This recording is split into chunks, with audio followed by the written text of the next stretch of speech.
ৰাইজৰ দলৰ কাৰ্যালয় উদ্বোধন। পঞ্চায়ত নিৰ্বাচনৰ প্ৰতি লক্ষ্য ৰাখি শাসকীয় মিত্ৰজোঁট পাৰ্টি বিজেপি দলে ইতিমধ্যে ৰাজ্যৰ চৌদিশে আৰম্ভ কৰিছে নিৰ্বাচনী প্ৰচাৰ।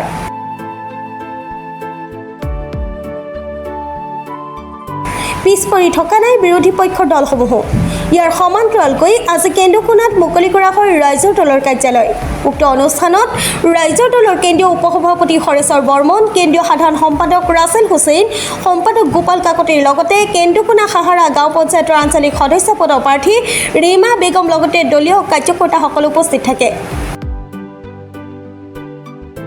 কাৰ্যালয় মুকলি কৰাৰ পাছতেই নিৰ্বাচনী ভাষণত কেন্দ্ৰীয় সম্পাদক ৰাছেল হুছেইনে শাসকীয় বিজেপি দলক তীব্ৰ সমালোচনাৰে থকাসৰকা কৰে। সভাৰ শেষত সাংবাদিকৰ আগত কেন্দ্ৰীয় সম্পাদকগৰাকীয়েও কেইবাটাও গুৰুত্বপূৰ্ণ মন্তব্য প্ৰকাশ কৰে।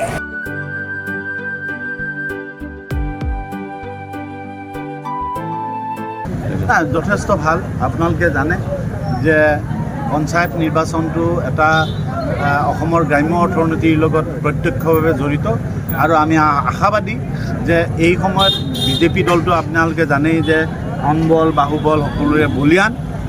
তেনে এটা প্ৰেক্ষাপটতো কিন্তু আমি য'ত সীমিত সংখ্যক, কাৰণ আমি নিবিচাৰোঁ যে ৰাইজৰ দলে সকলোতে প্ৰাৰ্থী দি বিৰোধীৰ ভোট বিভাজন কৰি যে বিজেপিৰ জয়ৰ পথ প্ৰশস্ত কৰোঁ, সেনেকুৱা এটা আমি বিচৰা নাই। সেইকাৰণে আমি খুব সীমিত সংখ্যক প্ৰাৰ্থী দিছোঁ আৰু আমি আশা কৰিছোঁ যে এই কমলপুৰ আৰু ৰঙিয়াত যিকেইটা পঞ্চায়তত আমাৰ প্ৰাৰ্থী দিছোঁ আমি ভাল ভোটত জয়লাভ কৰিম।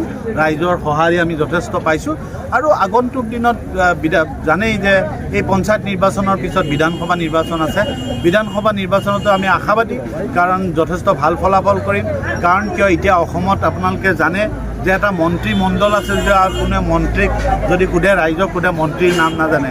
এজনেই মন্ত্ৰী, এজনেই মুখ্যমন্ত্ৰী, একনায়কত্বৰ এটা চৰম পৰ্যায়ত গৈছে এই চৰকাৰখনৰ। এই চৰকাৰখনৰ এজনেই নিয়ন্ত্ৰণ কৰে, সেইজন হ'ল অসমৰ মুখ্যমন্ত্ৰী হিমন্ত বিশ্ব শৰ্মাই। আৰু আন ক্ষেত্ৰবোৰত যি ব্যৱসায় বাণিজ্য তেওঁৰ পৰিয়ালে নিয়ন্ত্ৰণ কৰে। সেইকাৰণে যি এটা পৰিয়ালৰ নিয়ন্ত্ৰণ বা এজন ব্যক্তিৰ নিয়ন্ত্ৰণত আছে, জনগণ শোভিত। আই মাতৃসকলকো দেখিছোঁ যে আই মাতৃসকলৰ মনতো যথেষ্ট ক্ষোভ আৰু মই ভাবোঁ যে অহা আগন্তুক বিধানসভা নিৰ্বাচনত আমি যথেষ্ট ভাল ফল দেখাব পাৰিম।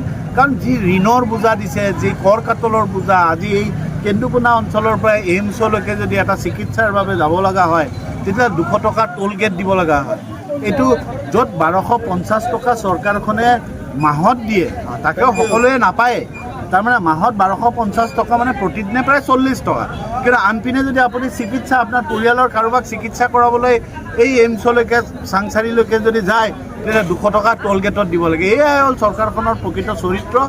পেট্ৰলৰ নামত, ডিজেলৰ নামত, আজি নিত্যাৱশ্যকীয় সামগ্ৰীৰ নামত যি মূল্য বৃদ্ধি, সকলো ক্ষেত্ৰত ইয়াৰ মৰ্মে মৰ্মে গ্ৰাম্য অঞ্চলৰ জনগণই ভুগিছে। আজি যদি ফাৰ্টিলাইজাৰৰ ক্ষেত্ৰতেই কওক, আজি যদি আপুনি যদি নিজে বীজ কিনিবৰ ক্ষেত্ৰতেই হওক, কৃষকে খেতিৰ কাৰণেই হওক বা জলসিঞ্চনৰ ক্ষেত্ৰতে হওক, যে পানী সময়মতে পানী নোপোৱাৰ কাৰণে ধান খেতি কৰিব নোৱাৰে, এই কথাবোৰৰ কাৰণে যি ভুগিছে খেতিয়ক ৰাইজে ভুগিছে। নিবনুৱা সমস্যা, গাঁৱে গাঁৱে আজি নিবনুৱা সমস্যা আৰু বেছি প্ৰবল হৈছে। নিবনুৱাৰ সংখ্যা হাৰ বাঢ়িছে।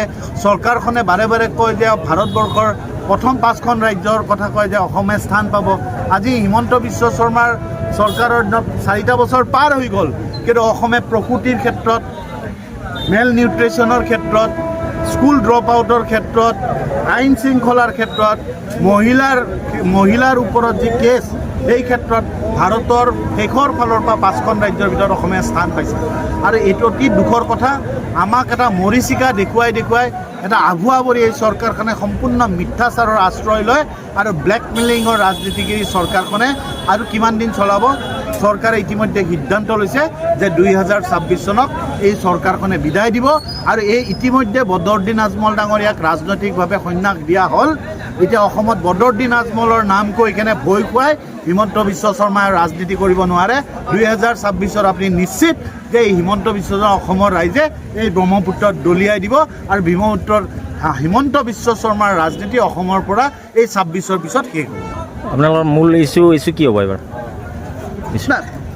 চাওক মূল ইস্যু বুলি ক'লে এতিয়া বহু ইস্যু আছে অৰ্থনৈতিক গ্ৰাম্য অঞ্চলত আজি মই যিবোৰ কথা ক'লোঁ যিবোৰ বেদনা যিবোৰ মূল্য বৃদ্ধি কিন্তু এইবোৰতকৈ এতিয়া মূল ইস্যু হ'ব ধৰিছে এজন ব্যক্তিৰ দুৰ্নীতি সেয়া ফ্লাইঅভাৰৰ হওক সেই ভূমি কেলেংকাৰী হওক সেই পিপি কিট কেলেংকাৰী হওক সেয়া সাৰদাৰ কেলেংকাৰী হওক সেই লুই বাৰ্গাৰ কেলেংকাৰী হওক যি ক্ষেত্ৰতে চাওক আপুনি কেৱল কেলেংকাৰী আৰু কেলেংকাৰী সেয়া মাটি কিনা হাইৱেৰ কাষত মাটি কিনা বা শ বিঘা মাটি কিনি সেই মাটিৰ কাষেৰে হাইৱে লৈ যোৱা এইবোৰ কথা আপোনালোকৰ সংবাদ মাধ্যমত ইতিমধ্যে ওলাইছে সেইকাৰণে ৰাইজৰ মাজত এই দুৰ্নীতিবোৰ এজন ব্যক্তিৰ আৰু পৰিয়ালৰ যি দুৰ্নীতি এই দুৰ্নীতি ৰাইজৰ মাজত 26ৰ আগে লৈ যাব লাগিব লগতে অসমক যি ঋণৰ বোজা জাপি দিয়া হ'ল প্ৰায় 1.5 লাখ কোটি টকাৰ ঋণ আৰু যি কৰৰ বোজা আৰু যি মূল্য বৃদ্ধি যি পেট্ৰল ডিজেল আৰু টোল গেটৰ জৰিয়তে আমাক যি মুক্ত লুণ্ঠন কৰা আৰম্ভ কৰিছে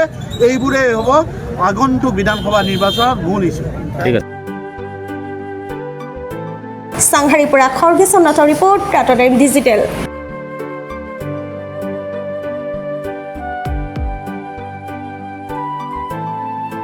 ট্ৰাইডেণ্ট একাডেমীত বিজ্ঞান বাণিজ্য অথবা কলা যি ক্ষেত্ৰই হওক ট্ৰাইডেণ্ট একাডেমীয়ে শক্তিশালী একাডেমিক আধাৰৰ সৈতে ছাত্ৰ ছাত্ৰীক আত্মবিশ্বাস আৰু লক্ষ্যৰে আগবাঢ়ি যাবলৈ সহায় কৰে।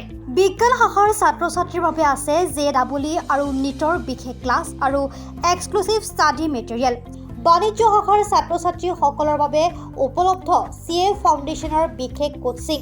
বাণিজ্য আৰু কলা শাখাত আমি হিচাপ বিজ্ঞান ব্যৱসায় অৰ্থনীতি আদি বিষয়ৰ মজবুত আধাৰ গঢ়ি তোলো। ভৰ্তিৰ বাবে ফোন বা হোৱাটছএপ কৰক 7578011234 অথবা 8812012304।